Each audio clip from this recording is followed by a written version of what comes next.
Good afternoon. I formally declare open this unscheduled planning committee meeting of the Colac Otway Shire Council on the 18th of May 2022. Almighty God, we seek your blessing and guidance in our deliberations on behalf of the people of the Colac Otway Shire. Enable this council's decisions to be those that contribute to the true welfare and betterment of our community. Can I ask that council staff record all those present today? I note that all councillors are present, therefore there are no apologies. I would like to start this afternoon by acknowledging the traditional custodians and lawmakers of this land, their elders past and present, and welcome any descendants here today. I would like to advise that all planning committee meetings are audio recorded and live streamed with the exception of confidential matters. This includes the public participation sections of meetings. The live stream recording of this afternoon's meeting will be placed on the website as soon as practical. Are there any declarations of interest, please? No, there are none. Okay, now we move to verbal submissions from applicants, objectors and supporters for item 7.1, planning application PP 389-2021, temporary use of land for place of assembly, music festival, camping and associated works, 185 to 265 Telegraph Road, Maroon. Okay, speakers will be called upon to speak immediately prior to the consideration of the item by councillors, and speakers are limited to 5 minutes. I'll note we have a number of speakers. We have 9 objectors speaking, 2 supporters and the applicant. So I'll call on the objectors first to speak. I have listed here as first objector to speak as Mr. Chris Roberts. If you'd like to make your way to the lectern, and you have 5 minutes to make your submission. Thank you. Yeah, thank you. I'm Chris Roberts, and I say I'm a resident of Tarangameet, and this will affect us in our way. Over this last few 3 to 4 weeks, 5 weeks period, we've heard all about the businesses that are going to benefit out of this. So what I'm actually standing up here in front of you guys and actually asking you guys is, my business is farming. So what's this going to do to us, I wonder? I don't know. And what are we going to get out of this festival going ahead? We don't know. All I know is I've grown up on a farm all my life, and I see cattle get stressed, and we've been going on and on about this cattle getting stressed. So at the end of the day, we support the local Colac sale yards, and I think on the 6th of January this year, we've got a big weaner sale, as in Colac Birregurra weaner sale, which supplies 2,500 cattle usually. Speaking to a lot of local neighbours over the last few weeks, who usually support this sale yards through the year, they're sort of losing a bit of confidence in it, and they're saying they won't be supporting this event, the sale yards, because of the due to the stock, their stock health. So they're probably going to be taking their cattle from the region to a Mortlake sale yards, which is, well, what is it? Probably another 50 k's onto our whole thing. So we're sort of I'm sort of thinking of Colac sale yards and the local businesses. So at the same time, I'm sort of the other one is too, is I'm sort of thinking of who's going to benefit out of this? Are the farmers, my business, and that's about it. So that's my argument. So, and the other one actually, where I'm going is actually, Kate, can I ask you a question, please? It's actually just your submission. Oh, okay, so I can ask you questions. No, that's all right, that's fine. No, I just thought I'd ask, that's all right. No, so that's all right. I was just sort of thinking if it was going to be in your backyard, in your vicinity of your farm, where you live, I was wondering what your thoughts were going to be on that, but you can't answer that question, of course. No, we're just dealing with the planning matter tonight. That's okay, yep. That's fine. That's all right, that's all I've got to say anyway, but as I say, when it comes to it, I'm thinking of my livestock and my family business that I've been doing for the last 30, 40 years and with my family. So I hope this doesn't go ahead, and think of all the rest of the neighbours that are in their same boat trying to run their own businesses too. So thank you for your time, and yeah, hopefully common sense prevails. Thank you. No worries. Mr Roberts, would you, if any council has a question for you, are you willing? Yep. Yeah, sure. Are there any questions for Mr Roberts? Oh, yep. Councillor White. Just really quickly, you said the wedding sale is close to the time of the festival. Yep, 6th of January. If that was a different date, would that change how you feel about it? Maybe, yes, because, well, I don't think you will be changing the dates because that date's been set for the last 20, 30, maybe 40 years. And at the time is Colac are actually competing with Hamilton on that day, and Hamilton are starting to get more numbers, and Colac numbers are starting to dwindle as is. So we get a lot of farmers from out of the area, a lot of buyers, cattle buyers, coming from Queensland, New South Wales and everywhere, coming into our region. Those guys won't come to our region because they're going to be supporting another set of sale yards up the road, Edmore Lake or Hamilton on that same day. So if I was buying cattle, I'd be going to a place where there's going to be more cattle than little numbers. Thank you. No worries. Thank you. Thank you, Mr Roberts. I'll now call on Mr Ian Armistead.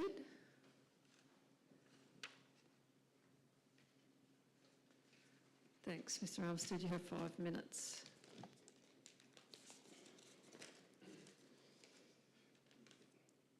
Good afternoon. I'd like to start by saying I strongly agree with all the objections that have been put forward. In particular, I'd like to elaborate a little on item 1 in the agenda, farming zone.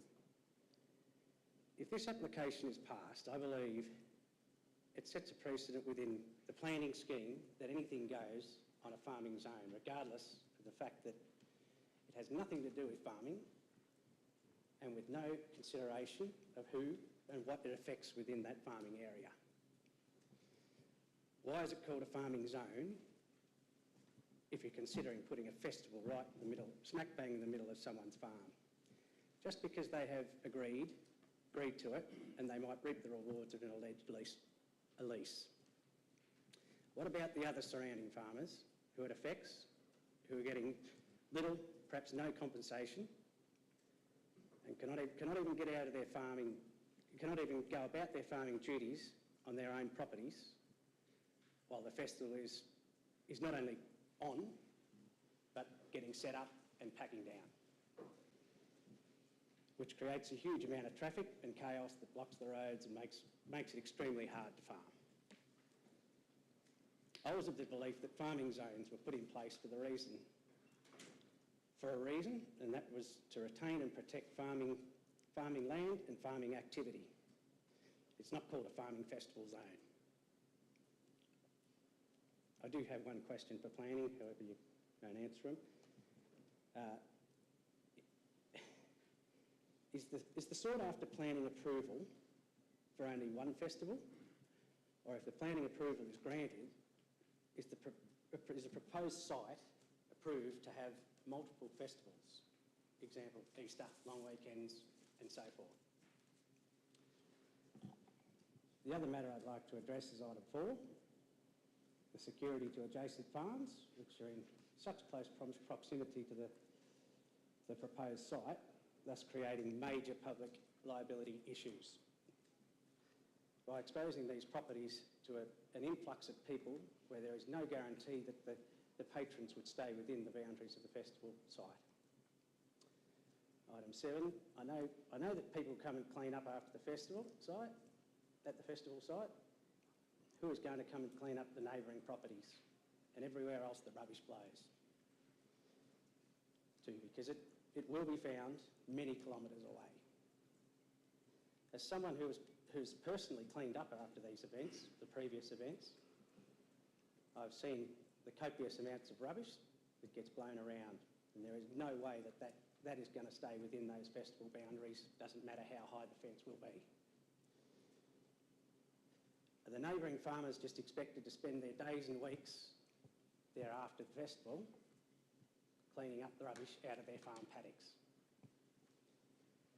I believe this has not been thought thoroughly through, and if it does go through, I think it is an abomination in the planning farming scheme. Thank you. Thank you, Mr Armistead. Are there any questions from councillors for Mr Armistead? Thank you very much for your time. I'll now call on Cheryl Armistead.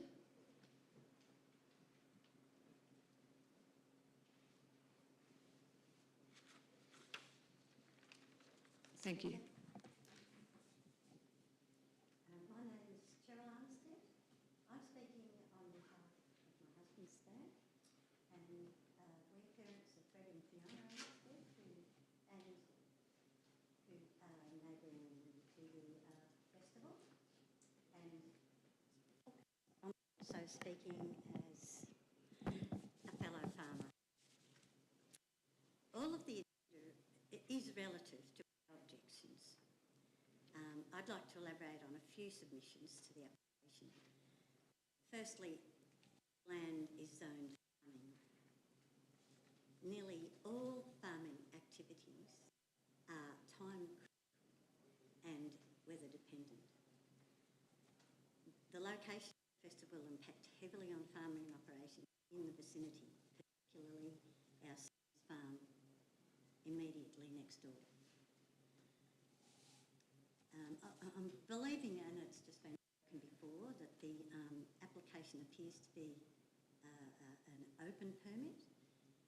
And my question is the same: is it just New Year, or how many events or multiple events would be permitted at that site?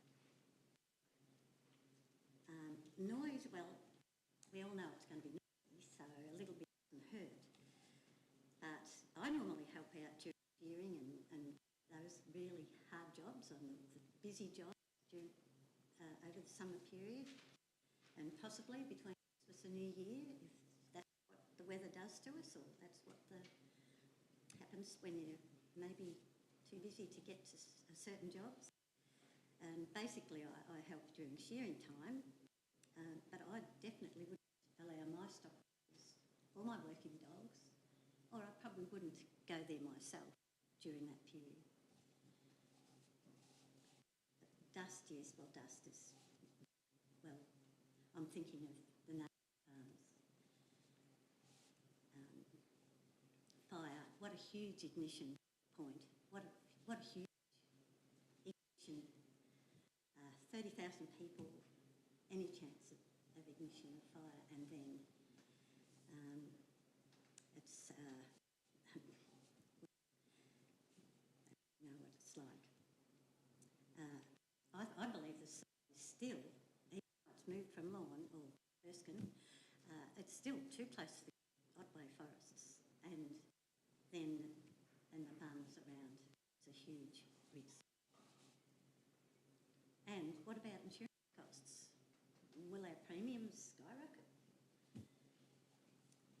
And the entire festival is a bit about all big business and big money and the people making money out of it, but what about the local farmers? Traffic, further to the difficulty for local getting access to their properties. Operations are seriously impacted. It's not easy to get a tractor across the road, even on the forest road sometimes during the holiday period. That's in fact. Then unsightly structures, I absolutely object to any structures, should this permit be allowed, to be left behind after bump out. Includes rows of toilets, rows of showers, rows of tanks. That is not compatible with farmland. We do untidy things on farms. We have rows of silage and they fall over sometimes, and we have rows of hay, and yes, the haystack, you know, things aren't always tidy, but they are compatible with farmland. So I think there has to be a definite period of clean-up, and it has to be complied with if such a project goes ahead. Rubbish, can't see rubbish can be actually contained. my husband's a contractor with the landfill at Anglesey. Got fences there that are 10 foot high. We have to close the tip of the landfill on days of fire danger, yes, but wind. Sorry.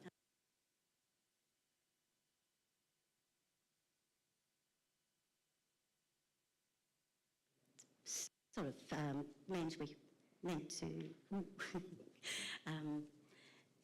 close the tip some days, but the fences are very high, and then we have to clean the rubbish, employ people as landfill operators to get all the rubbish out of the bush alongside and further Just away. say time, 5 minutes is up. If you could just make a quick summary.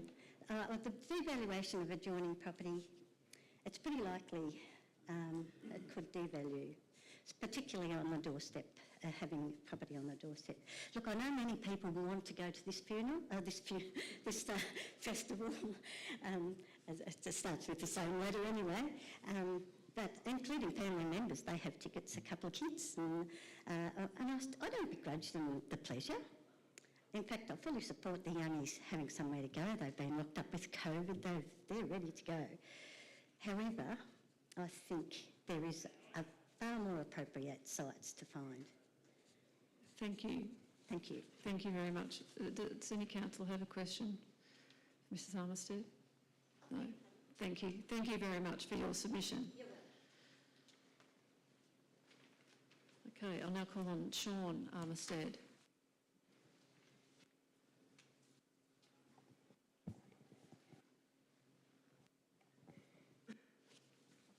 Thank you, Sean. You have 5 minutes.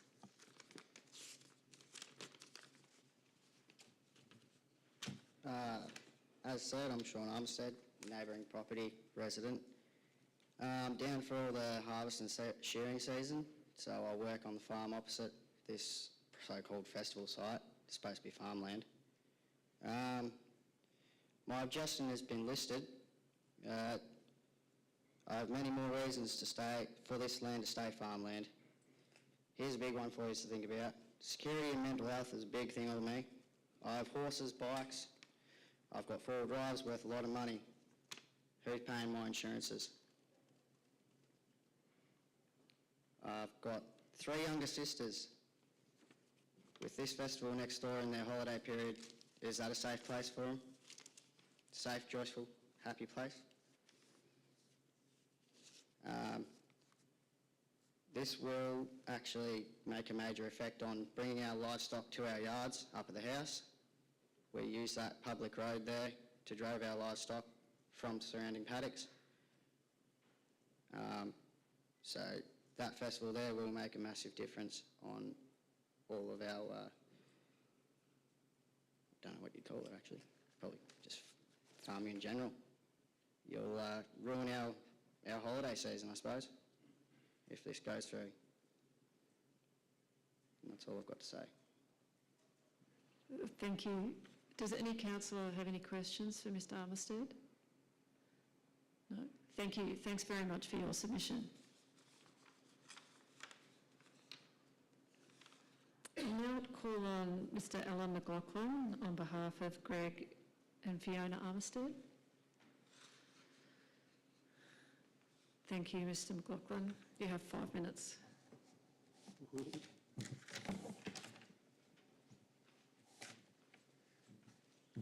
Okay, thanks for listening, councillors. My name's Alan, and I'm reading this submission on behalf of Greg and Fiona Armstead, who have been struck down with COVID.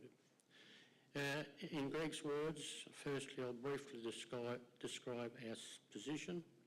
We are farmers, predominantly prime land producers and cropping. We live at 960 Birregurra Forest Road, immediately adjacent to the planning application. Wire Lane is the road which separates our farm from the proposed site for nearly 1 kilometre on the northern boundary.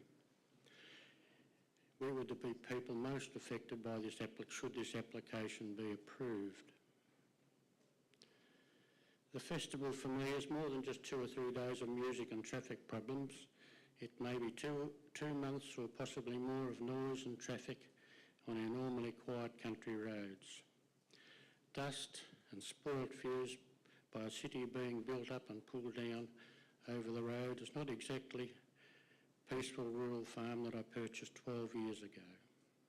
This is a farming zone, not a festival zone. We have 3 houses on our farm, all within 300 metres of the festival.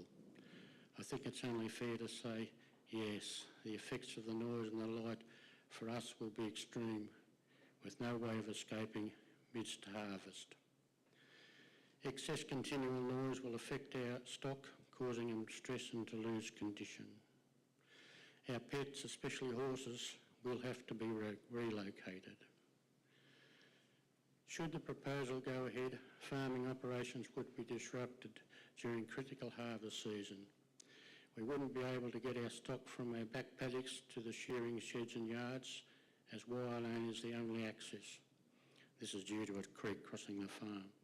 It would be impossible to drive mobs of sheep through the VAR or past the festival commotion.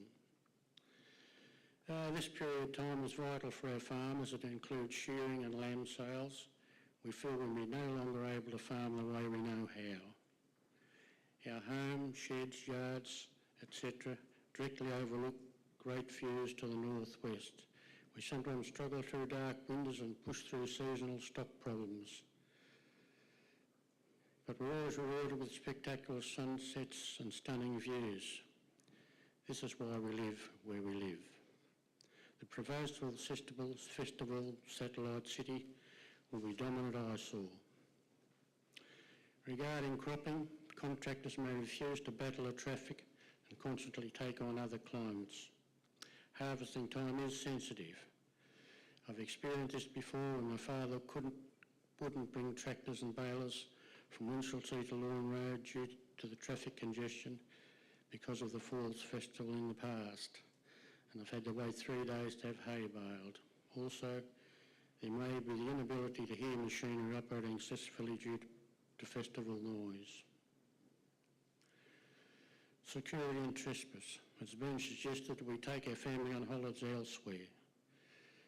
We can't leave in the middle of harvest. This is farmland with real animals and crops, not a city apartment. Also, this is school holidays, this is summer. This is when our children enjoy their freedom to ride horses with friends without fear. Public roads surround our property with 3,000 odd patrons could heighten the security, safety of my family, animals and possessions. Biosecurity is always threatened by the prospect of such an event. Permanent temporary structures or otherwise may include rows of toilets, showers, tanks, should the permit be issued, and a different end to the bump out needs to be set and strictly complied with. All of the objections on the agenda are applicable to us, but I don't have time to elaborate on all of them. We believe a festival next door of such a magnitude year after year would devalue our property, limit saleability. In conclusion, quite simply, we do not want the music festival on our doorstep. Thanks for listening. Thank you very much for your submission on behalf of Fiona and Greg Armistead. Thank you, Mr McLaughlin.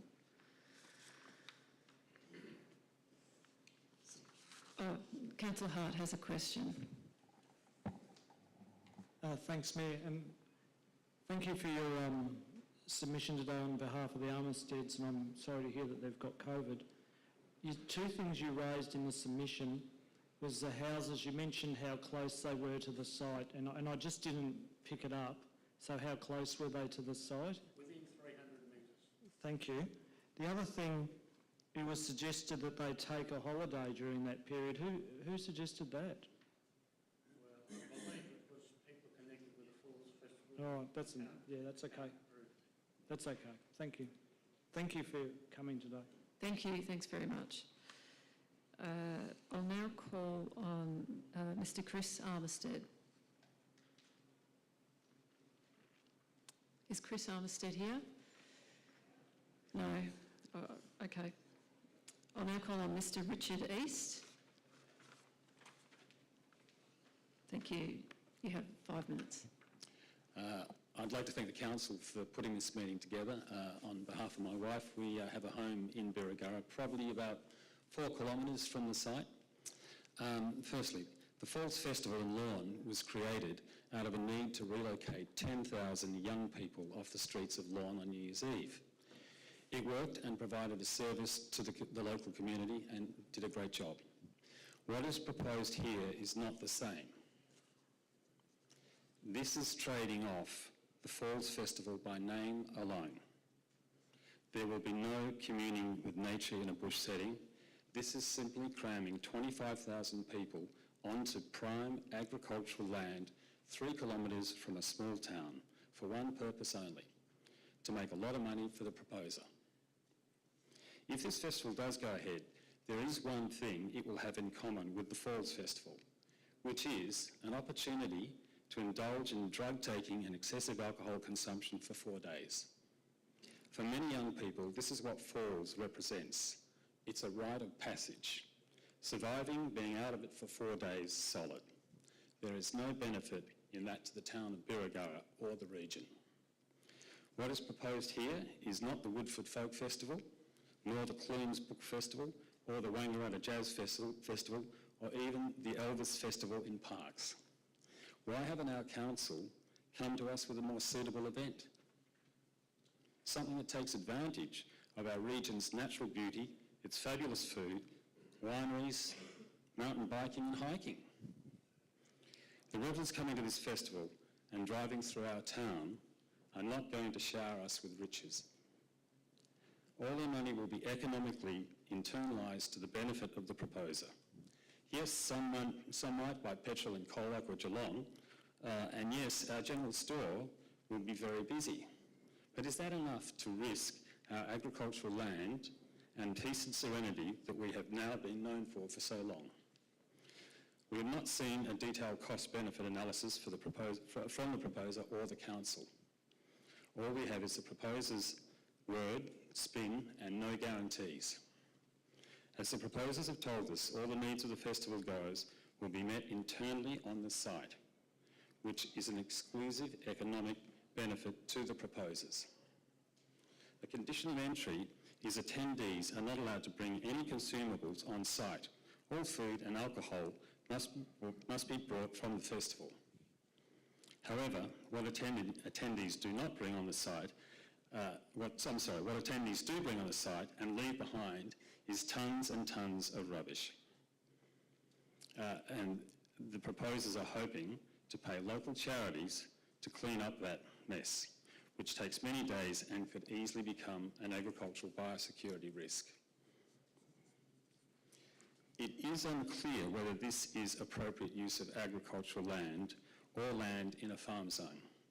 As VCAT Mumanela recently noted, the primary aspiration of the farming zone is to support agricultural uses, not land uses that could be equally suitable to both urban and rural areas.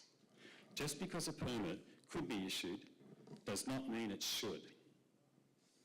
Furthermore, if there is any doubt, re-farming zone and the balance of policy re the retention of agricultural use, then council is obliged to take a precautionary approach and refuse the permit application.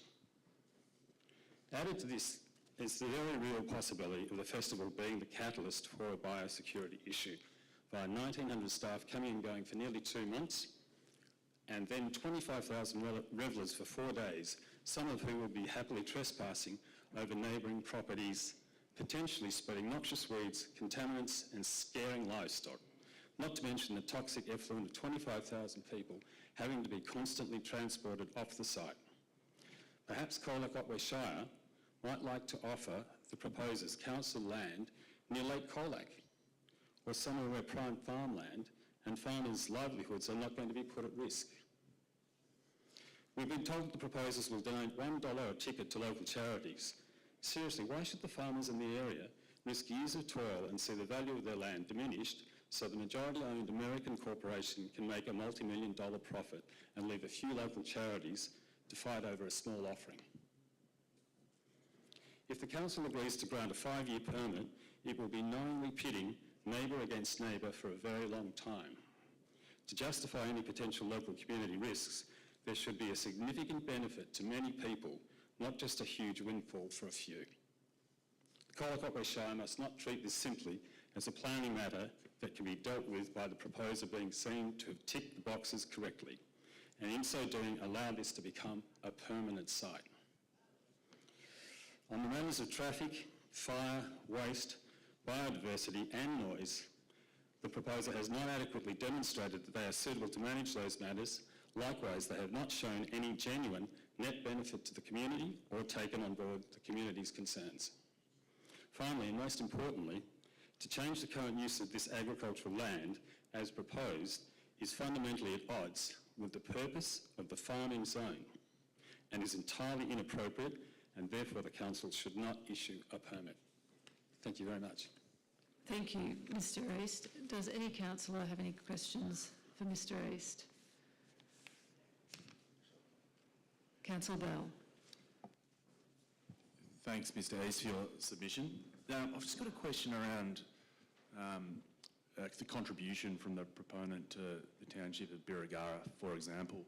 There are lots of communities that have the potential to be impacted by this festival, and as a result, the proponent has said that they would provide at least some sort of mitigation around this or some sort of support to enable the community to get through it, or even to provide better community infrastructure, for example, in the future. This was certainly the case for the Surf Coast Shire.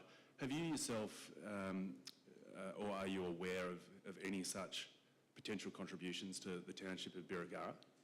Other than $1 a ticket, which to my mind doesn't seem like a significant contribution, but I'm sure the proponents will probably, hopefully, come back with something quite significant. But even so, I mean, I know in the Surf Coast case, the Lawn Football Club stopped cleaning up.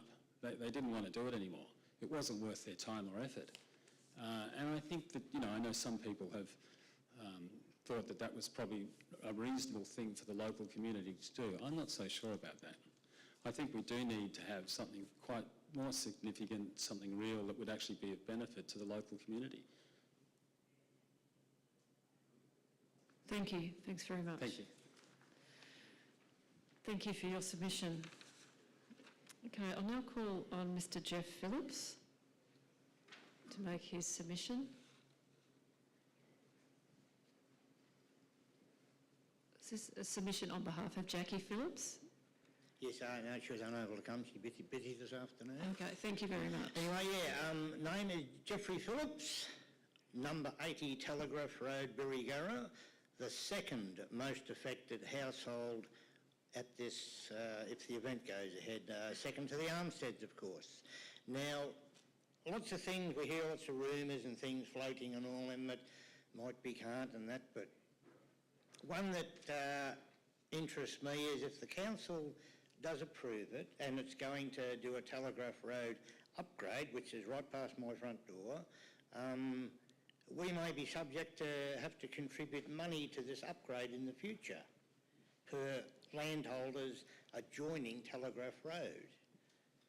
Now, whether it's right or not, whether it possibly could happen, I'd be most concerned about that. And also, we've got the noise, of course, and Mr Roberts has got a great point. Cows and loud noises don't mix. Thunderstorms will spook cows. Big band with a noise down the road, similar effect. Whether that can be addressed or not, I'm not sure. And the main road, the Birregurra Forest Road, where all the cars, apparently they're going to come down from the roundabout, go down the Barwon Downs Road and down the Telegraph Road. They're both single lane roads. On the bitumen on the main road, they're going to be right down there into where they come into Mr White's farm, and they're also going to be up against the Melbourne to Polar Bay traffic, which is, well, not as many, but very, very heavy at that time of year, because they're all going to Polar Bay to New Year's Eve. And I don't know how you're going to get 10,000, 15,000 cars with the Melbourne other ones there, whether you could reroute that one's somewhere else, maybe through Deansmarsh and come out the other, maybe, who knows. But that is one that no one seems to sort of that is a big issue. Then, of course, there's farm machinery on roads that time of year, hay contracting, seed and all that, very busy time of year. And the cow noises though, and the litter, if any plastic floats around with cows, and it's a very strong wind area in that area. We get very heavy gusts of wind and can pick up litter and take it hundreds of metres in a very quick time. Cows eat that, having a problem over years ago. Cows can eat that, go away in a week or so, they'll die. And cow prices at the moment for any grade of stock is very expensive. So it wouldn't take long if that happened. But Chris assures me that these things are going to be addressed. Fences, meshes. So who knows? It's just there's a lot of what might happen, what can't happen. It could happen, it might happen, but what is going to happen is noise. We're all going to have that. And where I live, I'm only a few hundred metres from it. And I'm only over the fence from where they're going to camp, I think, on Mr White's farm. Now, the noise from there is going to be not quite as loud as Mr Armstead's, but it's going to be loud, and all the sheds and all them. Now, that might be able to address sometimes. They might be able to turn it down or whatever, and they say we can shift animals and all them. Yeah, we can, but there's a lot of inconvenience. You have to shift something for 2 or 3. You've got to move it just because someone wants to have a music thing down the road to make a lot of noise. We've got to be, shift the stuff and then put it back when the thing's finished. Now, we possibly can do that, but at whose expense? Probably ours. And you've got other things. There's the natural wildlife, the area too. You've got your cows and your domestic stock and all them, but you've also got the wildlife. There's other things, whether that's going to have any effect on those. There's a lot of stuff in the district, and that's...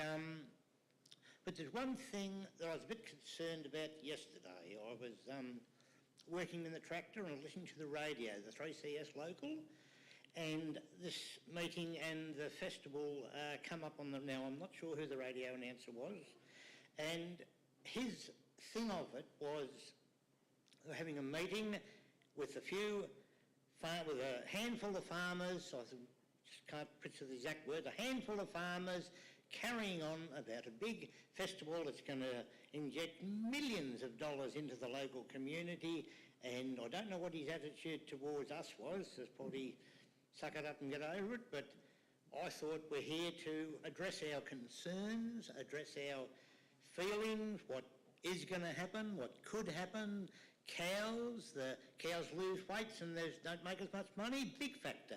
Thousands, hundreds of thousands of dollars. Cows taking off, getting up in there, and our thing, they could easily end up in the pine plantation over our river. You might be 2 months finding them. Horses may get caught in fences, you've got all them things. But I'm very disappointed and upset, I suppose. The word is we've got people in our community, in Colac, on public radio, saying that we don't really matter.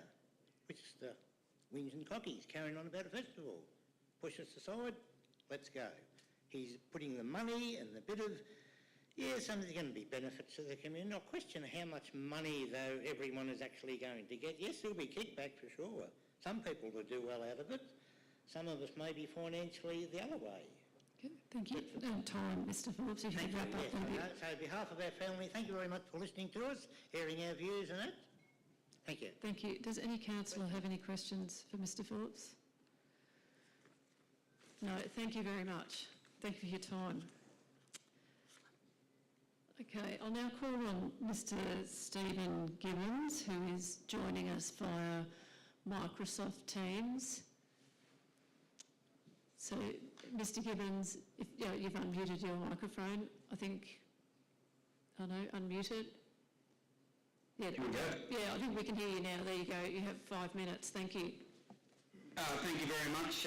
I'm Steve Gibbons. I live at 580 Birregurra Yodine Road, which is less than a kilometre directly opposite the festival site down to the Barwon River. My business is beef production and cattle stud breeding. My land is zoned farming and primary production. My objections are based on the land use for farming enterprises and the risks to primary production, in particular livestock safety and biosecurity, in particular related to livestock stress, compared with the benefits to the community and the stakeholders that that potentially may exist. I've got, firstly, my first concern is the festival period and the time that the music will be on, between 11 a.m. in the morning up to 4 a.m. the following morning, 4 days in a row, plus the periods leading up to it and after for tidying up and setting up. At that time of year we're calving, we've got several hundred pregnant cows just directly opposite where the lighting and sound will be. Up to 25,000 people this year, going to 35,000 in the years following.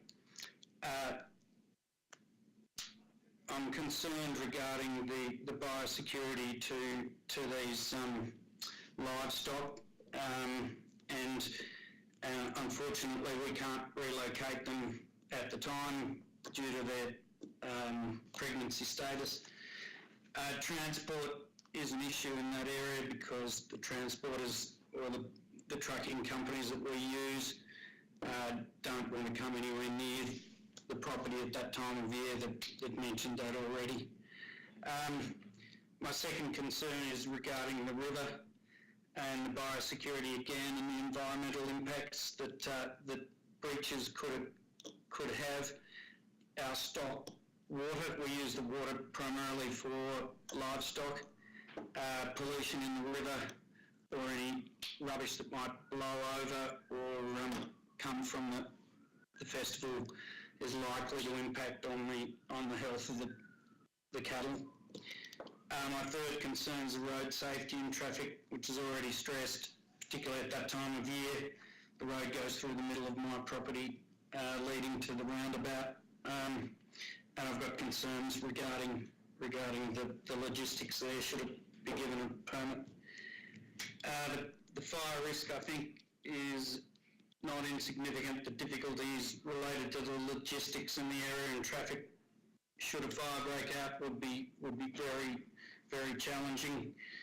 And I guess security with that number of young people, 15,000 cars a day, etc., have concerns for the livestock and the management of our business.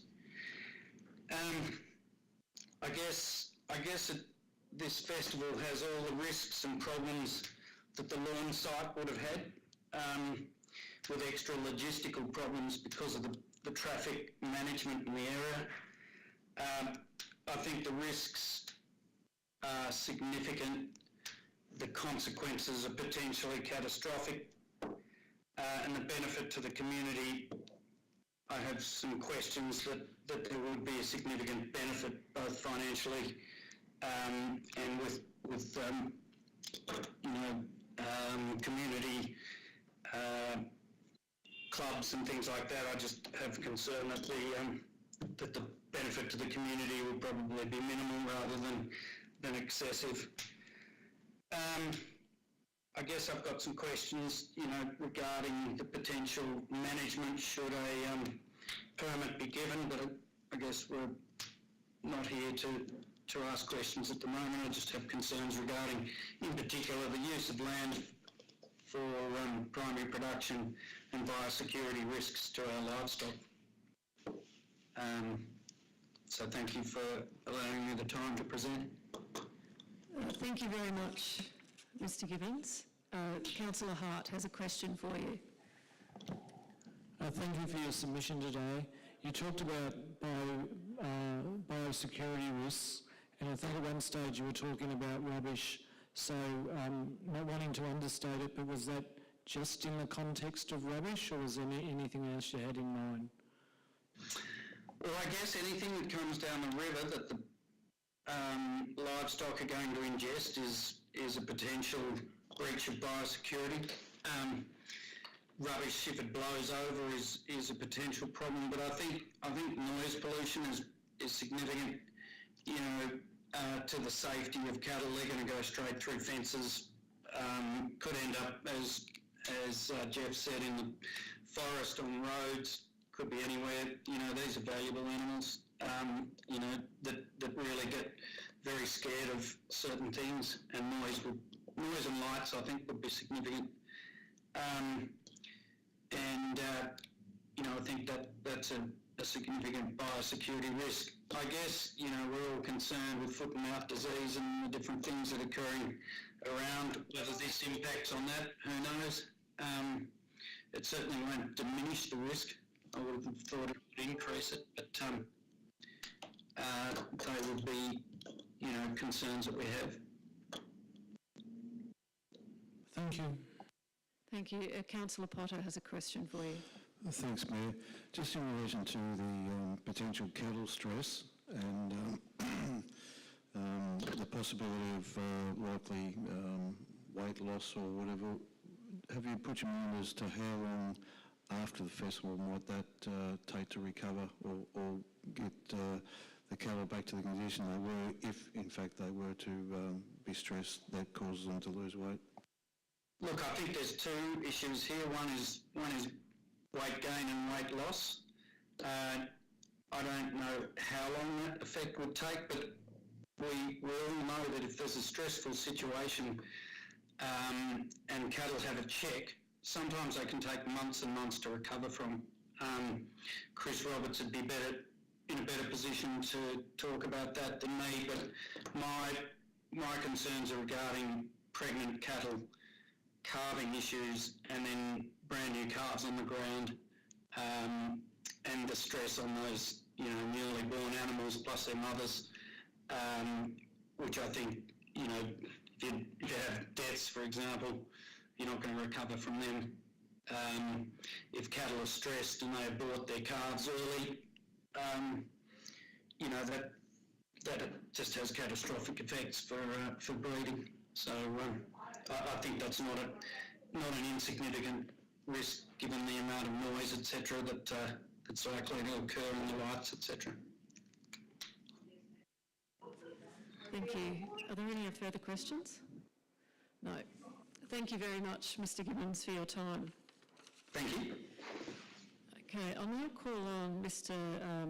Mick Paddock, President of the Birregurra Football Netball Club, to speak in support of the application.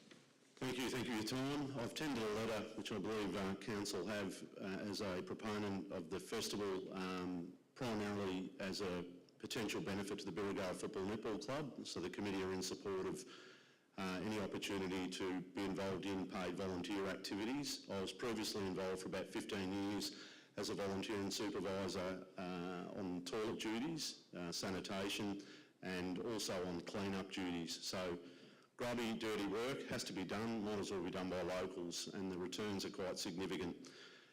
I've found the festival to be run impeccably, safe, inclusive. Young people will choose to do what they do. That's not for me today to judge on the benefits or adverse effects of what's going to occur there, only that we've shaken the public purse, we've shaken federal and state governments and this very Shire for money. There's not a lot around, it needs to be shared around, and we see a huge benefit for the Football Netball Club to continue important infrastructure works. So we're currently completed the netball development, the lighting development's about ready to be signed off, and therefore will be our social and club rooms that are close to be unfit for purpose. We have 500 or so direct stakeholders in members, sponsors and participants in the club, let alone indirect through the community. Soon our facilities just will not be able to be used. They're clearly beyond their useful life. We're not talking hot dog sales and raffle tickets now, we're talking millions of dollars to put together the infrastructure that's required for these facilities, and we see a huge benefit to providing paid volunteer work to the festival to bring in what could be tens of thousands of dollars to the club. If we don't do it, another club will, or another facility will, or somewhere from Geelong, or paid contractors will do that work. The money needs to come into the Birregurra community.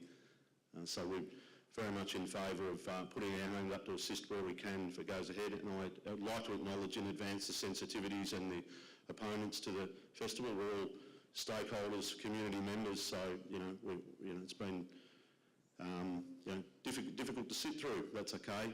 They've had their say. We'd like to have ours, but we are 100% in support of the festival. Thank you. Thank you very much. Councillor Potter has a question for you. Thanks, Mayor. Mr. Pert, we've heard that Lawn Footy Club used to help at the Falls Festival and then stopped because it wasn't worth it. Do you have any knowledge of that? And also it sounds like from your point of view, your involvement previously was worth it for that particular club. Yeah, I don't think it wasn't worth it. They couldn't get the people to help. So you need about, for the lawn site, you needed about 60 volunteers and about 5 managers. The volunteers were given a ticket, 10 hours work, and off they went, enjoyed the rest of the festival. That worked well for us. We put together a pretty good program, but my understanding is that Lawn could no longer support that, but it is absolutely worth the financial benefit to a community group. Thank you. Councillor Bell. Thank you for your submission. I just a little bit unclear. I generally understand the potential contribution that could be made for infrastructure, for example, at a particular football club, but are you able to elaborate on how that may be of benefit to your football club in terms of how infrastructure gains would be met by such a festival?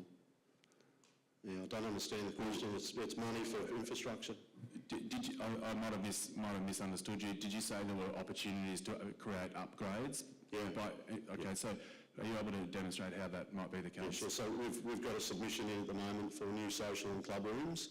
So the works, the whole lot, top to bottom, for female-friendly umpires, etc., etc. So our current facilities are not fit for purpose. So we've submitted plans and they're currently being quoted by a commercial builder in Geelong. The fundraising component of that's sort of partly underway once the lighting project's completed, and then it's all hands on deck and all money towards that project, which is likely to be $2 to $2.5 million. Okay, thank you for that. I understand. And are you saying that there could be a direct contribution from the festival to that? Yeah, absolutely. Yeah, that money would be quarantined for that purpose only. It wouldn't be for any. So now I get your question. I'm probably here as I'm a representative directly of the Football and Netball Club, but we have close stakeholder relationships with the Rec Reserve Committee, and informal discussions would suggest with them that if they were to contribute as well, like labour resources, so for example, we were to use the Football and Netball ground to house the security staff of the festival for payment, that money would be quarantined entirely for infrastructure works only. I'd like to ask another one. I mean, without getting into too much of the details, perhaps right now is not the appropriate time, but do you see the contribution as being significant enough to make a genuine inroad into the infrastructure that you're talking about? You just cannot raise the amount of money.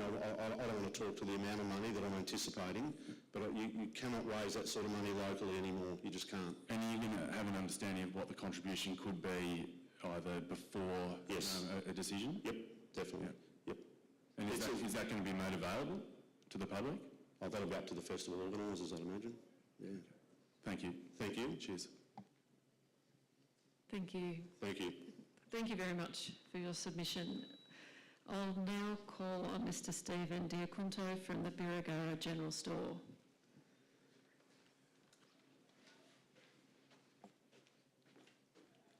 How are we going? So obviously I'm from the Birregurra General Store and I'm a resident in Birregurra. I'm 100% in support of this Falls Festival. I understand everyone's situations. Living close by, it's going to affect them. But I'm thinking more of a community side of things. I used to be a president of a sporting club near the side of Geelong. So when it comes down to raising money, it's always been an issue in the Geelong area, let alone coming out here. Now, last year as a business, we donated $4,000 to the local CFA. And the response was huge for them because they were able to buy new respiratory systems for the CFA members, half a dozen or so. Now, if the CFA had a huge response from that and they were really excited over a $4,000 amount, how much of a difference could $10,000 or $15,000 be to the community, to the CFA, or to things like that? So we've got the CFA, you know, you've got the football club, the cricket club, all the sporting clubs in town. Not saying the kindergarten and the primary school, they could all benefit from small amounts. Now, I've spoken to people from the Falls Festival in hoping to put together a committee now, a local committee to try and help separate funds that get raised, to try and spread it within the community properly. As the general store owner, I get a lot of people obviously give me their opinion on things. So they're just little things that I've been getting told, and they've been, you know, wondering where the money will go. But obviously if we could try and work a committee out and make it work so that it's a huge benefit for everyone, I think it could be huge. So if we're going to have Falls Festival, I think as a community we should try and embrace it, make the most of it. It's going to, it's going to also, there's going to be positives. Yes, my general store will be busier, I'm not going to deny that, but it's going to help out. Local Airbnbs will be busy for over a month or so while workers are down here. They're going to get a lot of business out of it, which will roll off onto cleaners, onto people as much as the firewood. You're going to have local tradies. Now, I've been speaking to a few tradies are putting their hands up that are willing to do work for Falls if needed be. You've got bus companies, you've got, the Falls are willing to offer sites for people on site. I personally have put my hand up to put a general store on the camping grounds to not have too many people rolling in and out of Falls Festival. So if they're on the camping grounds, let's just provide them what they need so they're there and make it work. On that basis, I'm willing to donate a percentage of my turnover back to the local community as well. I've spoken to other companies that are willing to run businesses inside there and help fund, you know, donate some more money. So my major support for this is the fact that it could be huge for the community, for fundraising. Yes, it will affect people's lives, and we don't know how it's going to be after until we have it once. We really won't know. It's only he said, she said. These festivals are getting run around Australia, around the world, on all these different sites.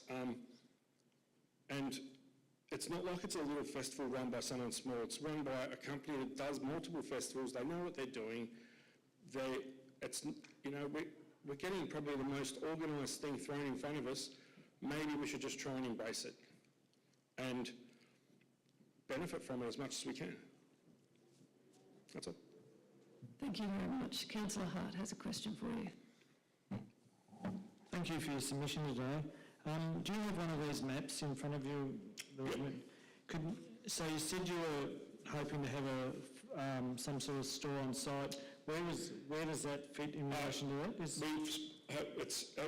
I've sort of said to them that we don't want to speak exactly what's going on until it's ticked off, obviously, but it'll be in the camping grounds. So to have a general store, so it's... So like there's letters across the top and there's numbers down the bottom. I'm guessing it's in the Vendor camping. As I said, we haven't exactly picked a spot yet. Oh, I see. Vendor camping, which is around ST sort of area down 1920. Just some people can buy their goods and stuff, yeah. Thank you. Are there any other questions, councillors? No. Thank you very much for your submission. I'll now call on the applicant, Ms. Jez de Cruz, speaking on behalf of the applicant Ash Sounds. And no doubt, Mr. Cruz, there'll be questions from councillors after your submission. Thank you. Sure. Good afternoon, Mayor Hanson and councillors. My name is Jessica. I am the producer of the Falls Festival. And I thought I'd maybe just start and address some of the issues that have come up today and also on the agenda. With regard to the farming zone, the place of assembly is permissible. is of a permissible use subject to satisfying the relevant objectives of the zone and other relevant policy and overlays. With regard to the cattle and the effects of noise, there is no evidence to suggest that noise distresses cattle. We've been running a festival with 35,000 plus people with cattle on our fence line for almost 10 years and have seen no evidence of this. We have made touch with the Meat and Livestock Australia and there's no evidence that noise directly impacts cows. That said, and to help allay concerns, we have also offered to enter a written contract that if for whatever reason there was a material effect on the individual's livestock, that we would compensate them for that, should that be the case. In terms of large crowd numbers and security risks for nearby farms and machinery, we work closely with our neighbours to make sure their amenity is protected by security if required. We note the event and campgrounds are fenced in and all the surrounding roads are managed with traffic control and security. We've been operating festivals for over 30 years in regional Australia and have not had any significant issues to date. To address the issues of bushfire or fire starting in the 30 years of producing festivals in all climates and conditions, we've never had any fires started by our festival attendees, either accidentally or deliberately. We have a significant safety process, including our safety committee, that assesses and mitigates all risks of the event, including the possibility of fire. We have on-site firefighting capacity, including marshals, water and trucks, should such an event occur. We have been acknowledged as one of the global leaders in event safety. It is our number one priority with weather conditions considered at length. In terms of the noise disturbance and proximity to housing, all noise is regulated through the EPA and managed with consideration to the local community. We understand there will be sound emissions, but there are control limits we must comply with. If any noise whatsoever is going to upset residents and they are within a certain radius or location, we will enter into discussions to relocate them for the event. Alternatively, we can offer tickets to attend if that's what preferred, but we're definitely open to whatever conversation on that front, because we do understand that people have varying capacities and tolerance for noise. With regard to dust and noise and excess rubbish, we use a product called Surfactant on both the event grounds and the surrounding roads to manage any dust as a precaution. It's been successfully used at all of our events nationally. And with regard to protecting the neighbourhood, we take photos before and after of the surrounding areas. We also have a residents' response team that are roving the locality, maintaining the local area to a level of cleanliness and any other immediate requirements in the community. We provide contact details should there be any issues and run a hotline, so we are always contactable. All calls are registered and recorded with the appropriate response applied. In terms of the local roads not coping with the expected traffic demands, we have submitted a traffic management plan which is specifically designed to manage festival traffic and minimise impact on the local area. The plan will evolve over the coming months and take into consideration any community concerns. We use traffic management measures, including signage, reduced speed limits, signs, traffic controllers, cameras and other such measures to make sure the local community are able to move through the area with priority. All festival vehicles will have displayed car passes so we can move them off the road network and into the property efficiently. We have decades of experience running big events in regional road networks successfully and of course committed to working through the traffic impacts and mitigations with authorities. In terms of locals not being able to access their property, any local that is concerned with access can be accredited with a vehicle pass that will prioritise their movement over festival traffic. The surrounding network to the event area is managed by traffic controllers, which allows them that access. In terms of the economic benefits, as lodged with Council on February 18, 2022, we had an economic impact assessment prepared in June 2020. Total direct expenditure by festival organisers and attendees is projected to be $12.26 million. Festival organisers, being us, will undertake expenditure on staff, goods and services, while the expenditure by attendees will primarily focus on food, beverage and accommodation. The total economic output is estimated to be 19.7 million, with 25.5% or 5 million of the total derived from businesses in the local area. There's a lot more detail available in the report lodged with Council. And in terms of the lack of consultation, and I know there's been a fair bit of talk around that, the Falls permit was submitted in December. Further information was requested by the Council, which was submitted in early March. Falls followed the appropriate planning application process and advice from Council regarding consultation with the community. In line with the public notification period, which commenced on March 11, we've held open community hall meetings on March 15. Further community consultations were held on March 31, hearing both community support and concerns, and most recently an objection response meeting was held on May 4. We've done some one-on-one community meetings and property visits. We've engaged with local community groups.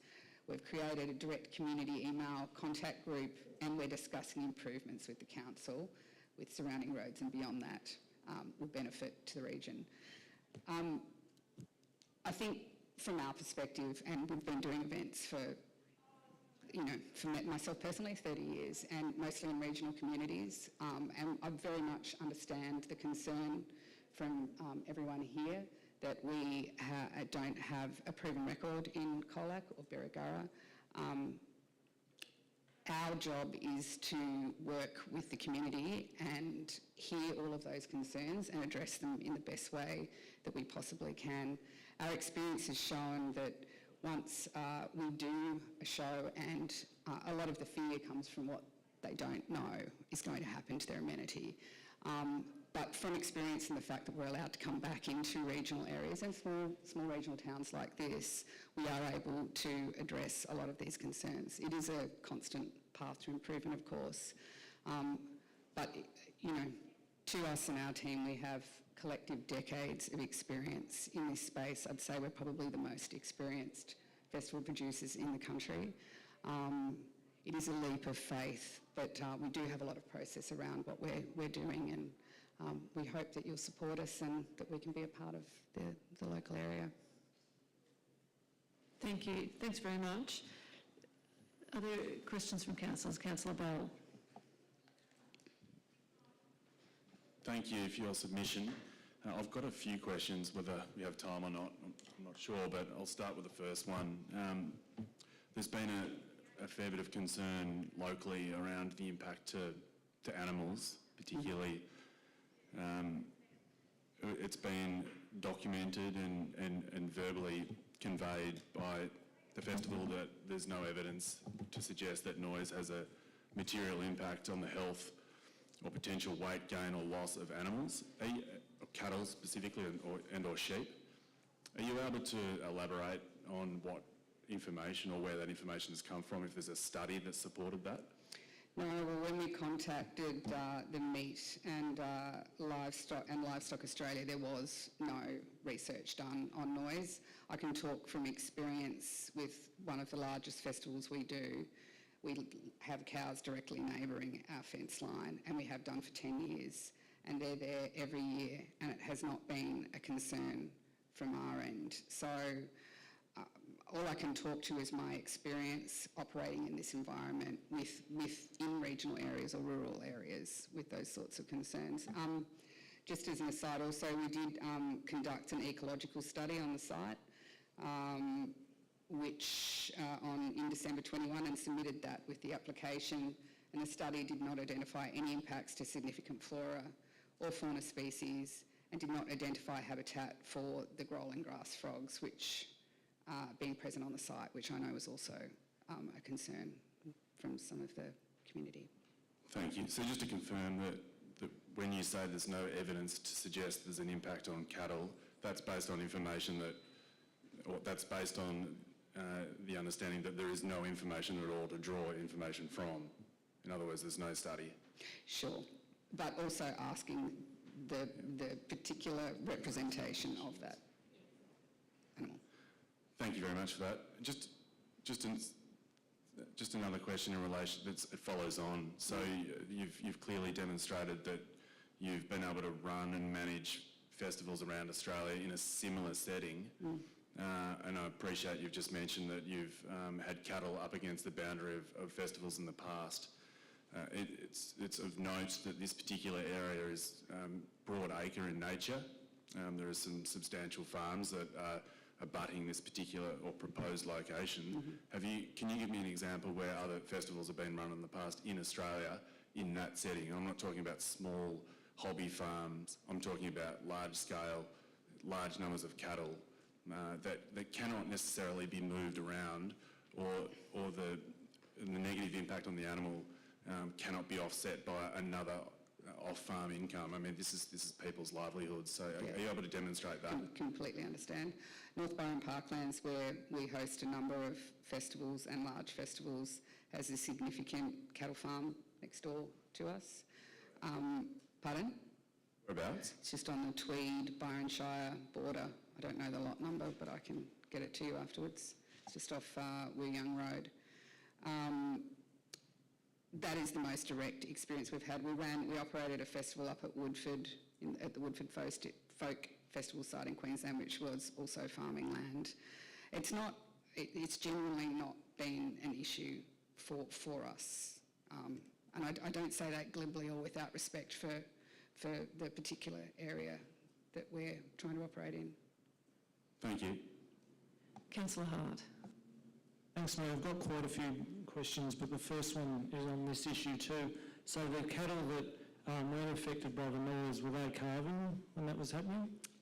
I think because we do one festival in July and one in January. I don't know that precisely, to be fair, but I mean, we do have events there pretty regularly, yeah. And were these cattle on neighbouring properties, or were they on? Yes, So we used to run cattle, but it tore the ground up too much, so we don't anymore. Their hooves in the grass.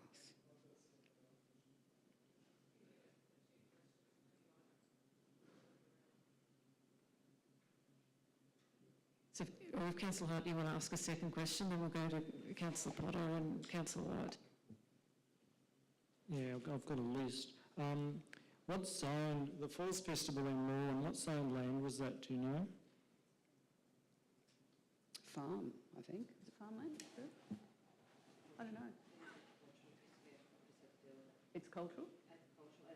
Agricultural, as is our other side, Tasmania. Sorry, I understand, with all due respect, that the zone is either possibly farming or conservation. Can we find out what that zone was, please? Well, through you, Mayor, I believe it's a rural conservation zone on that side. We run sheep on both properties, actually. Can we please make sure when this comes to council we have a clear answer on that, please, including a picture of the zone? Councillor Potter. Thanks, Mayor. One of the submitters raised the issue of drug use at the festival. What's your response into discouraging drugs being brought in, and then should there be an unfortunate incident during the festival, how do you manage that? Yeah, we have, it's obviously a societal issue for young people. We have a lot of drug harm minimisation messaging that goes out before the festival. We've done a lot of training with third parties around the right way to speak to our audience, so we resonate on their safety. On site, we have essentially a hospital set up that runs for the entirety of the event, and in many ways is probably more equipped than some of the local regional hospitals that we've experienced in our local areas. So we're able to deal with significant medical issues on site. We have created what we call our safety committee, and we register all of the concerns, of which alcohol and drug intox are on that. And it, on this committee, it has everyone from medical, security, the event organisers, anyone that's key to the involvement of the festival. And we have a number of strategies around that. Happy to share with you that register and how we identify and rate its risk before mitigation and after. And that gets assessed a number of times leading up to the show. We also have a great communication with our patrons. We run ads on video screens during the show. We text people. If we happen to be told that there is something circulating that is potentially dangerous, which has happened previously, we then send out an emergency push notification to all of our attendees. And in fact, you probably see some news about that in 2018. It was very, very successful in terms of managing that potential issue on site. I'll just give everyone 2 questions and we'll work around that way. Just to follow up, just in relation to as patrons enter, I know there's some information about not being able to bring alcohol in. Are there bag and vehicle searches, and does that search also include a search for drugs or just alcohol? Absolutely. So we have a search station and cars are put through and attendees are put through a search process. Cars are unpacked. We confiscate not only alcohol, any knives that we might find or gas bottles, anything that we consider a potential hazard, and they then get put into and locked up into a container and registered, and if they're returnable, then we give it back to them after the festival. There is an amnesty for people to hand alcohol in. They get warned before they get there. We do have the right to cancel their tickets if they're seen bringing in inordinate amounts of alcohol. Drugs, obviously, that's a police matter. So we refer anyone that's caught with drugs to the police. Councillor White. Yeah. I'm just wondering if you've had any experience of festival goers spilling out into adjoining land or other people's properties and how that's managed and what your experience of that has been? Yeah, no, look, generally no. I would say 99% of the time no. To say that we haven't had someone walk across a paddock, we have. Very minimal. We have perimeter security. Anyone that is concerned about their amenity, we can discuss with that prior to the show and make sure that there's security around. We have roving security. Our show is fenced, so once they've come to the show, they've paid a lot of money to be there. They kind of want to just stay there. They're not interested in what's going on. Certainly if we're doing our job, they shouldn't be interested in what's going on outside of the gates for that duration. And one other question, well, it's quick, too quick. It was raised that there may be fireworks at the festival? There's no fireworks. No, I didn't think so. And at 4 a.m... I think it's 2 a.m. and the main stages would finish at midnight, except for New Year's Eve, 1 o'clock. Councillor Hart. Yeah, thank you. In relation to the site of the Lawns Festival, the one where you used to have it, can you describe what was nearby there? Were the neighbouring farms or what sort of site was that? Different geography, so it was in the Otways. One of the challenges for us actually was the fact that it was, largely in the bush, in the forest. So there were a number of farms along the way. We had good relationships with everybody on that road. We were hiring various bits of land from them as we go, whether it was for VIP camping. It was very different geographically to this site. I think what's really beneficial is there's a lot more space, which allows us to manage the event more efficiently rather than being in quite a confined venue, which was lawn. But we had excellent relationships and no issues with any of the neighbours. One of the written objectors raised an issue of a cultural heritage management plan, and there's an area of sensitivity identified, and there's a site maps probably from your application anyway that should be in front of you. So what's your view about getting a cultural heritage management plan? Well, we've amended the application in the last few days to remove the mapped culturally sensitive location. We weren't actually using it anyway. It was just shown on there. So redrawn the boundary.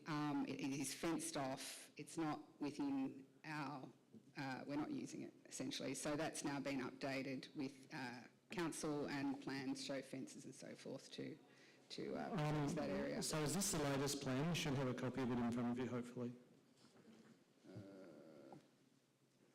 No. Do you want to have a look? I don't think it is. Yep.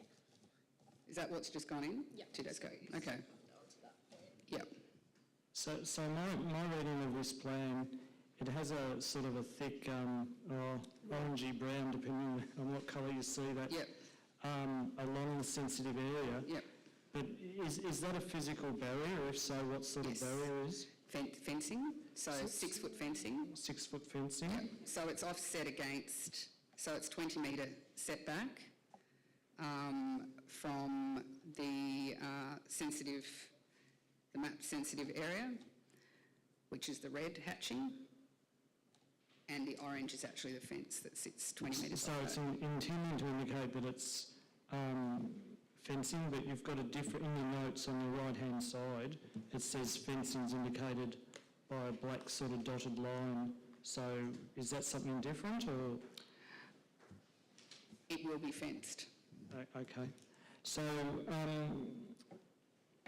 gate 9, which is in D10 on that, you're coming into an area that has 5,339 car spaces. Mm-hmm.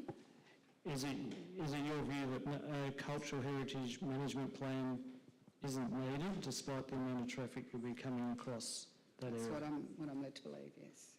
So when you say you're led to believe, The only area of contention is what we first address. So I'm sorry, but when you're saying that's what you're led to believe... There's a public road, if you're looking at, which is... Yeah, I understand that.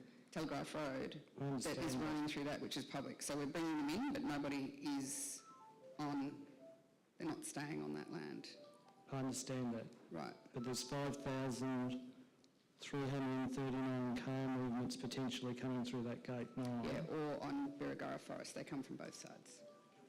Yeah, but your plan shows it on gate 9 in that corner. Mm-hmm. Oh, the one down below, that's a work gate, if that's what you mean. If you're talking 21C, 21B? No, I'm talking... The one up further, yeah. I'm talking Campgrounds. D9 and 10.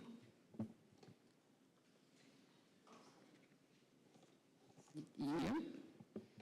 It's permissible is my understanding. That hasn't been raised as an issue. Well, I'm asking a question about it. So, a minute ago you said it's work vehicles. Is it work vehicles or is it patrons? Just my colleague was looking at the gate further down, which was B22. So there was just confusion. Okay, so I just want to be clear on this point. So your contention is that having 5,000 odd vehicles coming in that gate, with that more intensive usage compared to normal farm activity, yep, that you don't need a cultural heritage management plan for that. Is that That's my understanding. Is it your understanding or your contention? Is it your contention based on some sort of basis or just... I'm a bit confused. Council's direction. So you're saying council has said that's not required? That's correct. Okay, thank you. Okay, councillors, are there any further questions? Councillor Bell. Thank you. I know you've provided a brief overview of the economic benefit for the particular area. I think you referred to a date of 2020. That's when it was prepared. Yeah, and that's based on lawn. The lawn show, yes. Is there going to be any additional work between now and the near future that better demonstrates what the impact or the net benefit impact economically would be for our area? Because it's close, I admit, and it's relevant to lawn and it's scalable to an extent, but it's not lawn. Yeah, so based on 16,500 people in Lorne. They're generally based on historicals. I think because we're in a new area, what we would be doing is making sure that we had measurements and we're able to prepare a report after the show when we have real data. But there won't be anything done beforehand. We can't. I mean, we just don't have the data to do it. Okay, thank you. And are you able to provide some information around the financial contribution that you are going to make to the area, either Birregurra or even closer and more broadly around the Shire, to community groups? Yeah, sure. So traditionally we add a levy onto the ticket, and that levy then gets distributed through the various community groups, which is open to anyone to apply for, and we're talking about setting up a local community so that it makes it to the right places and that it moves around. And that's how we've done it for all of our festivals. It's been quite successful. So $25,000? $25,000 for that, yes. For the whole community? Yeah, that's what we've done before, yeah. And people say we're hiring land from somebody, whether it's the football club or Jeff Phillips' land across the road. They obviously get paid for that usage, so it comes out also in that way. But over time, it has grown. We're new to this area, but I can tell you that Splendour in the Grass, which is my other festival up in Byron, has contributed over $1 million mainly to the north of the Shire, which isn't Byron Bay. It's in a more of a depressed area. All of the community that was sceptical and didn't see benefit in it for them now see the benefit that it's starting to provide. The local community groups, they are involved with the show. We make a big effort to make sure that we turn up and we go and, engage the kids, whether it's through promoter school or whatever it is that we're doing. But it does take time to find your feet within a community. So that's at a very base level. Thank you. Okay, we want to have a couple more questions. Councillor White, then Councillor Hart, and we'll finish it off. Thanks, Mayor. Just a quick one about the end of the festival and dismantling of the structures and the time frame around that and what that will look like in terms of leaving the land as it was before you got there. Traditionally, it's probably like a nine-day bump out. Everything gets removed, and to someone's point earlier, there's no temporary infrastructure left on site, no toilets, no sheds, no everything. It's back to being what it is prior to the festival. Councillor Hart. Yeah, thanks, Mayor. One of the earlier submissions just before you was talking about the Birregurra having a store location on the map. The general store? Yeah, general store. Could you indicate where that would be, please? It would be in the campgrounds, not in the vendor grounds. So where you were talking before about the 5,000 cars that are coming in, we would be putting it, we haven't got the exact location, but it will go there to service the patrons that are camping on site. And where would you expect them to be accessing the site? So they access the site through 18E and what's that? L20. Okay, thank you. Okay, thank you, councillors. Thank you very much, Mr. Crew, for your submission. Thank you. That concludes the submissions. Thank you, everybody who has attended and made a submission tonight. Thanks very much for your time. So now we move to item 7.1. The purpose of this report is for the committee to acknowledge submissions related to this planning application. Have we got questions of the officer? Yes, absolutely. Councillors, we've heard from submitters tonight. Do councillors have any questions of officers? Councillor Hart. Yeah, thanks, Mayor. The issue of noise affecting cattle, particularly during calving, has been raised in part of the objection process. What information does council have in relation to that, and does council think that it would be relevant to have an understanding of that, because it seems to be a disputed issue when it comes to us for a decision.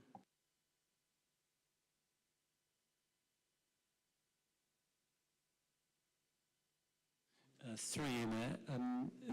Within the application submission, the applicant has documented that animals would be moved away from the event, from the proximity of the event. There is nothing substantial within the application submission, though, in relation to noise impacts on animals. I feel like it's something that should be explored further prior to coming back to council. Councillor Hart.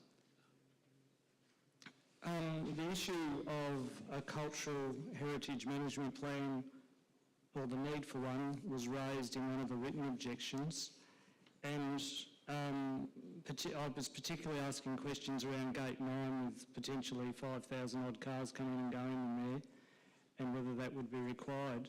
Can you confirm what we've been told, that council has advised the applicant that a cultural heritage management plan is not required? Is that the case, that that's been advised to the applicant in that way, please?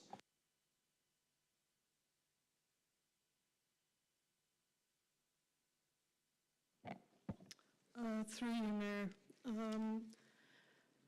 Council is reliant on information that comes into it regarding cultural heritage management plans. It's separate legislation to planning legislation. With the application, we've required them to demonstrate whether a cultural heritage management plan is required or not. In response, they've provided us with a due diligence that they carried out, advising that a cultural heritage management plan is not required.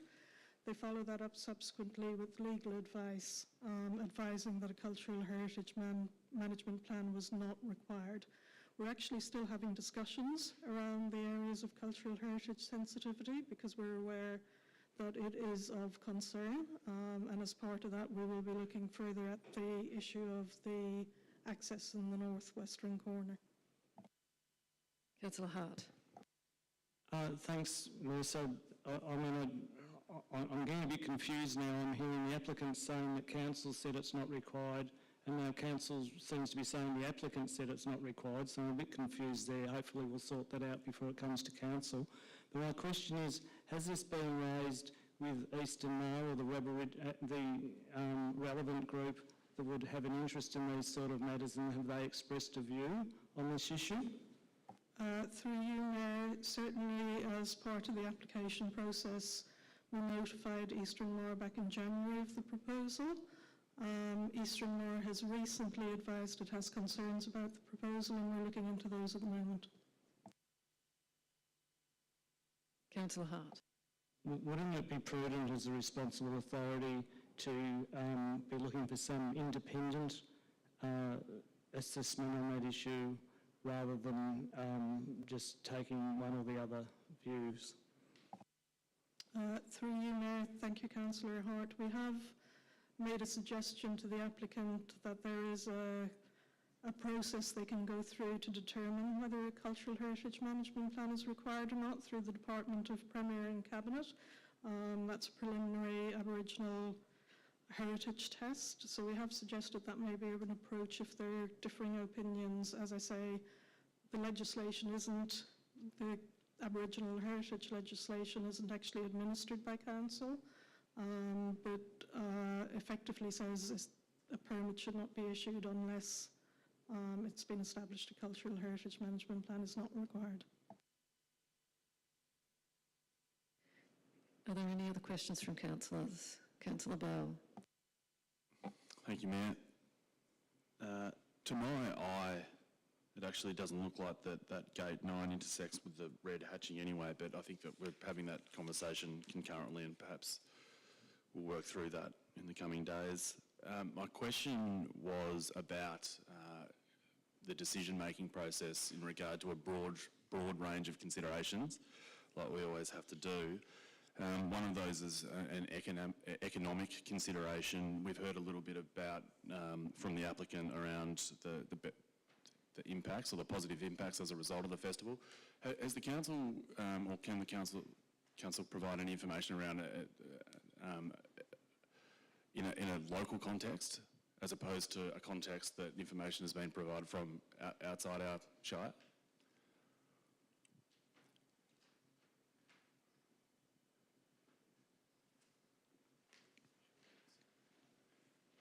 Through you, Mayor, you're able to just clarify the question a bit So better? the information that's been provided to us to date has, at least my understanding is, has come from an assessment done outside the Shire.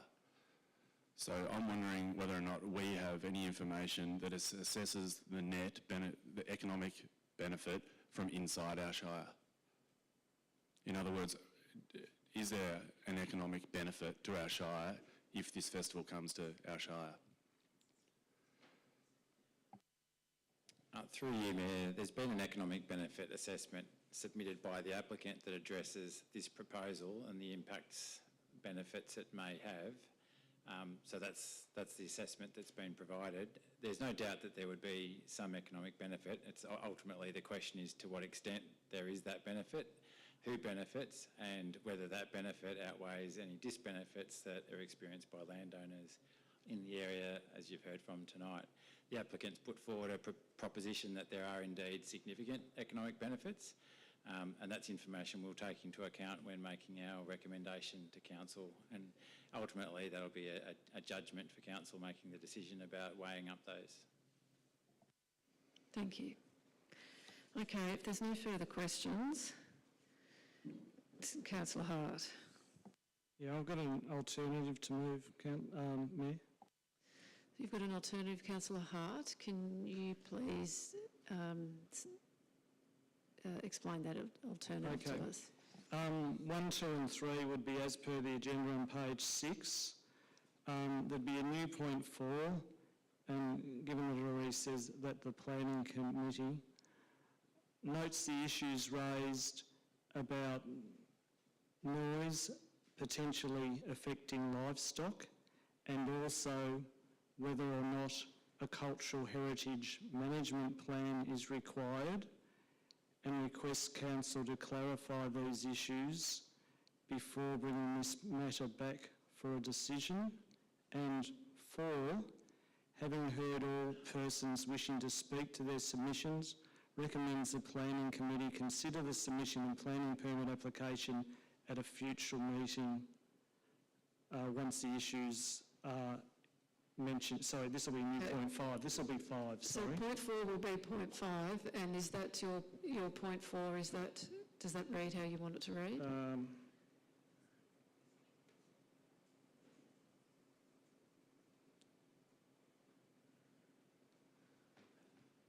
Clarifies these issues before bringing the matter back to council.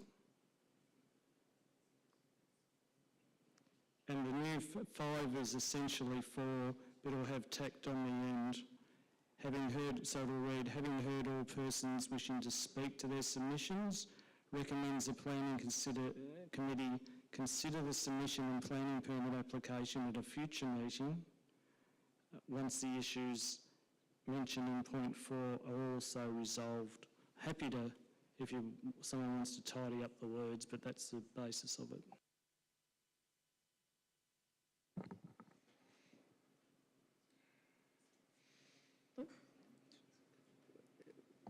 Yeah, so just through the Mayor, can I just seek a clarification, please, Councillor Hart, on, I'm just a little unclear about the wording of request council clarifies these issues. By council, are you asking council in its capacity in the chamber to make a council management or officers? Or officers, just as you wish.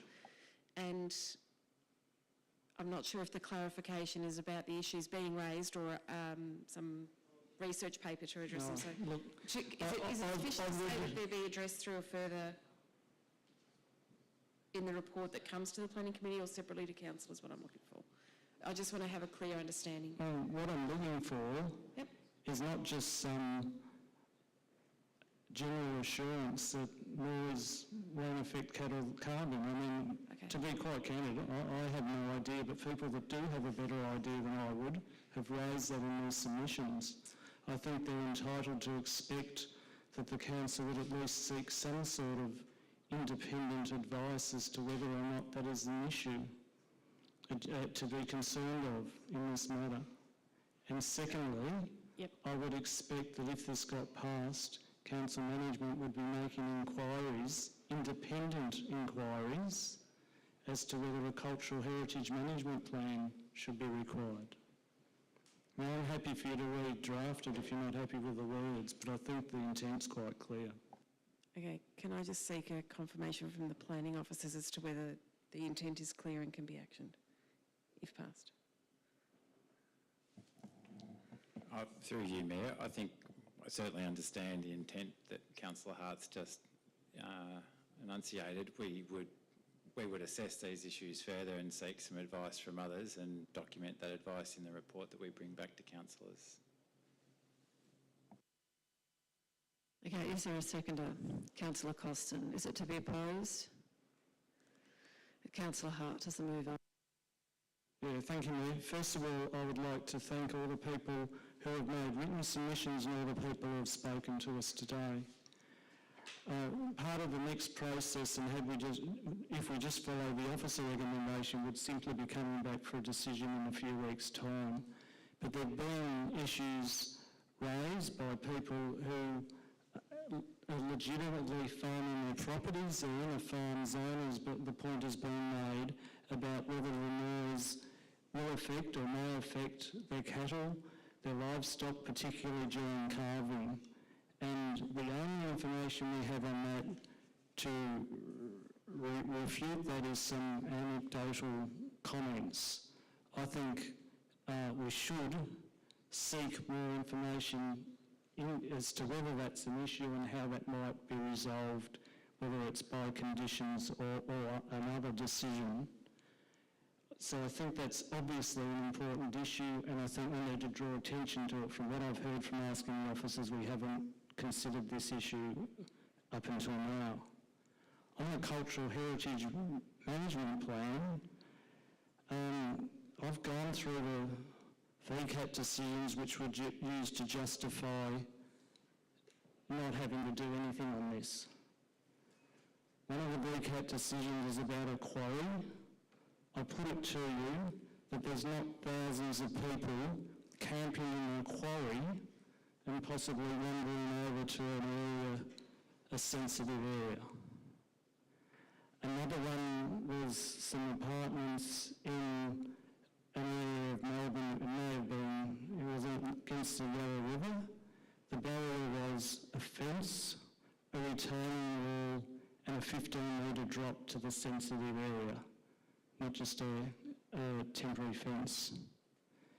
And another one was a couple of yurts. We've got thousands of people coming onto this site.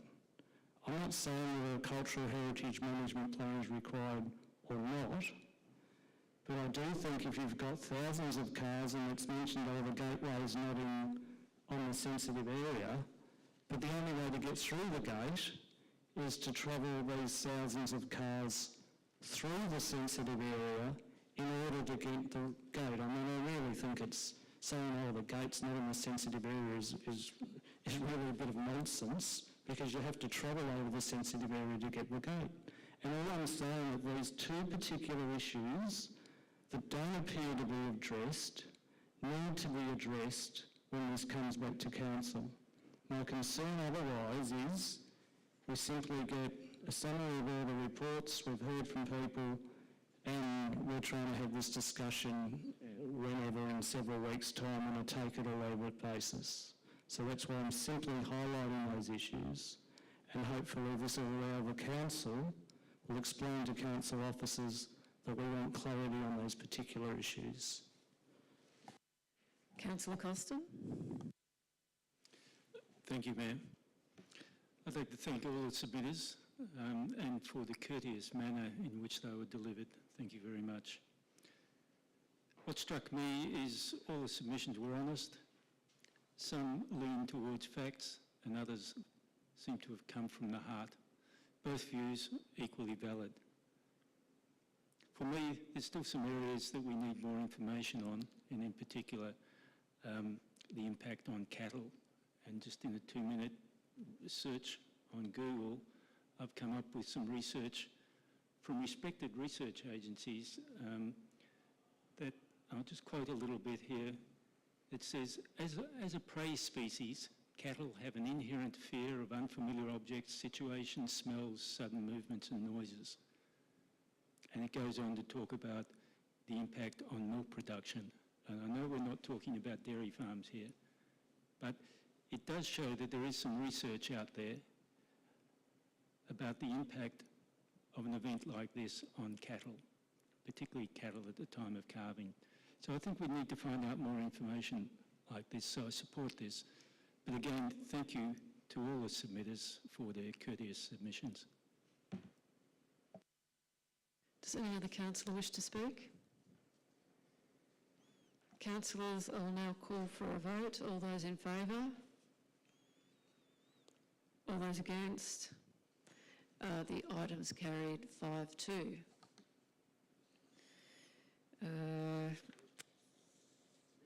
Division, all those in favour? Councillor Costin, Councillor White, Councillor Hart, Councillor Potter, Councillor Bell, all those against? Councillor McCracken, Councillor Hanson.